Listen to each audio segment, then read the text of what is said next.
Praise the Lord. सबको जय मसीह की प्रभु का धन्यवाद करते हैं। आइए मेरे भाई बहनों, आज हम उत्पत्ति का अध्याय 5 पढ़ते हैं। आदम की वंशावली। हालेलुया।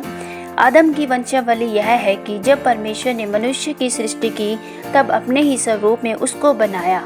उसने नर और नारी करके मनुष्य की सृष्टि की और उन्हें आशीष दी और उनकी सृष्टि के दिन उसका नाम आदम रखा। जब आदम 130 वर्ष का हुआ तब उसके द्वारा उसकी समानता में उसी के स्वरूप के अनुसार एक पुत्र उत्पन्न हुआ। उसने उसका नाम शेत रखा। शेत के जन्म के पश्चात आदम 800 वर्ष जीवित रहा और उसके और भी बेटे बेटियां उत्पन्न हुई। इस प्रकार आदम की कुल आयु 930 वर्ष की हुई। तत्पश्चात वह मर गया। जब शेत 105 वर्ष का हुआ तब उससे एनोश का जन्म हुआ। एनोश के जन्म के पश्चात शेत 807 वर्ष जीवित रहा और उसके और भी बेटे बेटियां उत्पन्न हुई। इस प्रकार शेत की कुल आयु 912 वर्ष हुई। तत्पश्चात वह मर गया। जब एनोश 90 वर्ष का हुआ तब उससे केनान का जन्म हुआ। केनान के जन्म के पश्चात एनोश 815 वर्ष जीवित रहा। उसके और भी बेटे बेटियां उत्पन्न हुई। इस प्रकार एनोश की कुल आयु 905 वर्ष की हुई। तत्पश्चात वह मर गया। जब केनान 70 वर्ष का हुआ तब उससे महलैल का जन्म हुआ। महलैल के जन्म के पश्चात केनान 840 वर्ष जीवित रहा। उसके और भी बेटे बेटियां उत्पन्न हुई। इस प्रकार केनान की कुल आयु 910 वर्ष हुई। तत्पश्चात वह मर गया। जब महलैल 65 वर्ष का हुआ तब उससे येरेन का जन्म हुआ और येरेन के जन्म के पश्चात महलैल 830 वर्ष जीवित रहा। उसके और भी बेटे बेटियां उत्पन्न हुई। इस प्रकार महलैल की कुल आयु 895 वर्ष की हुई। तत्पश्चात वह मर गया।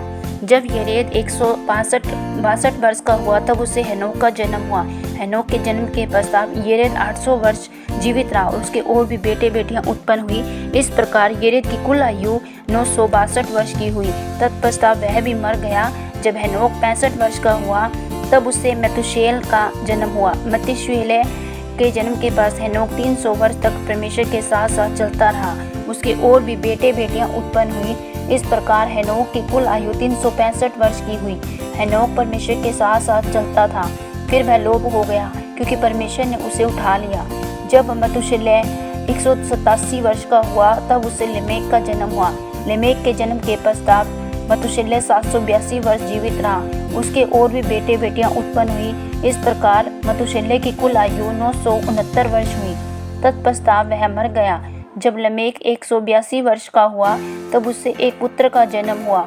उसने यह कहकर उसका नाम नूह रखा, यहोवा ने जो पृथ्वी को शाप दिया उसके विषय यह लड़का हमारे काम में और उस कठिन परीक्षा में जो हम करते हैं हमको शांति देगा।